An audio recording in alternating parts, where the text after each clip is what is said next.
This is all wrong. I shouldn't be up here. I should be back in school on the other side of the ocean.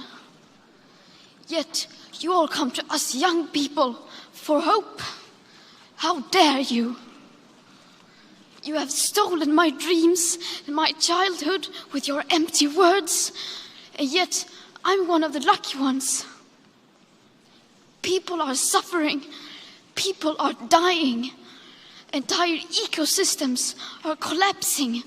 We are in the beginning of a mass extinction, and all you can talk about is money and fairy tales of eternal economic growth.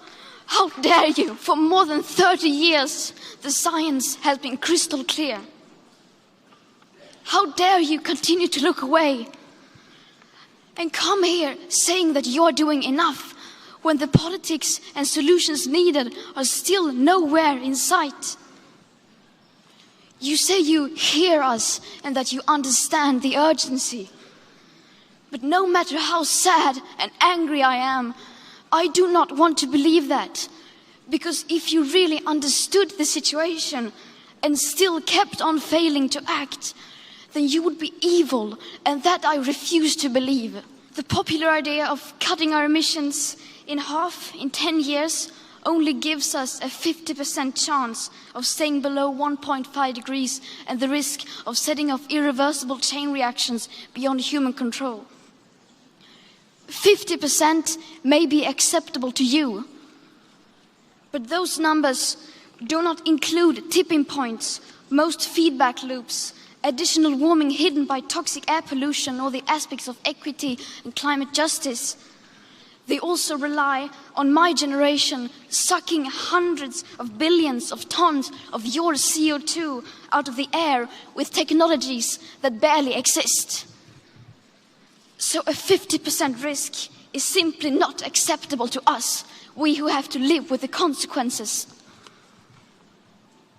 To have a 67% chance of staying below a 1.5 degrees of global temperature rise, the best odds given by the IPCC, the world had 420 gigatons of CO2 left to emit back on January 1st, 2018. Today, that figure is already down to less than 350 gigatons. How dare you pretend that this can be solved with just business as usual and some technical solutions?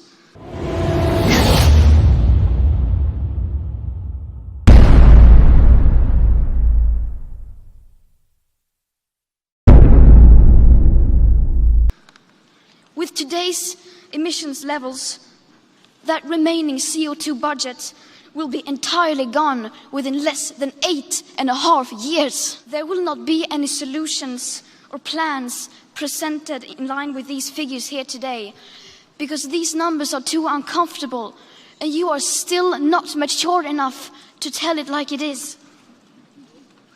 You are failing us, but the young people are starting to understand your betrayal. The eyes of all future generations are upon you. And if you choose to fail us, I say, we will never forgive you. We will not let you get away with this. Right here, right now, is where we draw the line. The world is waking up, and change is coming whether you like it or not. Eat dead people, but that's not fast enough. So I think your next campaign slogan has to be this: we got to start eating babies. What? We don't have enough time. There's too much CO2. All of you, you're a pollutant. Too much CO2. We have to start now, please.